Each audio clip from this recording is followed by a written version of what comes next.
ശ്രീവിദ്യ ഒരു പാൻ സ്ത്രീയാണ്. അവരെ ഒരുപാട് പേര് ഉപയോഗിച്ചിട്ടുണ്ട്. അവർക്ക് കല്യാണം കഴിച്ച ഒരു കുടുംബജീവിതം നയിക്കാനാണ്. അവിടെ ഒരു ജോർജ് എന്ന് പറഞ്ഞ പ്രൊഡ്യൂസറിനായിരുന്നു. അയാൾ ഈ സ്ത്രീയെ ഒരുപാട് ഉപദ്രവിച്ചു. സ്വത്ത് പോയി അടിച്ചു മാറ്റി ഒരുപാട് അബോർട്ടൻ ചെയ്യിപ്പിച്ച് ആകെ നശിപ്പിച്ചു വളർന്നു. ശ്രീവിദ്യ കമലാസവൻ അഫയർ ഉണ്ടായതാണ്. അത് ശ്രീവിദ്യയുടെ അമ്മ സമ്മതിച്ചില്ല. കാരണം അവർ അന്ന് രണ്ടുപേരും ടോപ്പിൽ നിൽക്കുന്ന ടൈമാണ്. കല്യാണം കഴിച്ച് കഴിഞ്ഞാൽ കരിയറിനെ ബാധിക്കുന്നതാണ്. ശ്രീവിദ്യ അവസാനം നോക്കിയത് ഗണേഷ് കുമാർക്കാണ്. പക്ഷേ ഗണേഷ് കുമാർ സ്വത്തത്തിന് വേണ്ടിയെന്ന് പറയാം. അവർ പാൻ സ്ത്രീയായി. ഒരുപാട് പേര് ഭരതനായിട്ട് ബന്ധമുണ്ടായിരുന്നു, പലരായിട്ടുണ്ടായിരുന്നു. നല്ല സൗന്ദര്യമുള്ള ആളായിരുന്നു.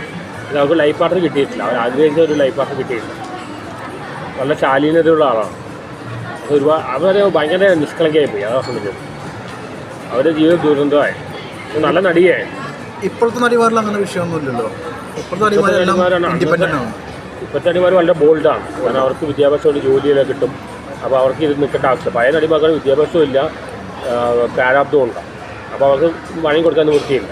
കാസ്റ്റിംഗ് കൗച്ച് സിനിമയിൽ പണ്ടുപോലെ ഉള്ളതാണ്. പണ്ടുള്ള ഒരുപാട് നടിമാർ ആത്മഹത്യ ചെയ്യുന്നുണ്ട്.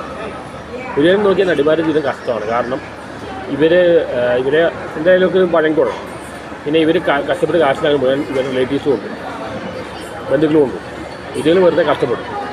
ഒരു ദയനീയ അവസ്ഥ. അവസാനം സൂയിസൈഡ് ഇങ്ങനെയൊക്കെയാണ്. മുഖ്യമന്ത്രിയുടെ ബേസിൽ നല്ല സ്ത്രീയായിരുന്നു. അവർ ജീവിക്കാൻ വേണ്ടിയാണ് ഇങ്ങനെ ആയത്.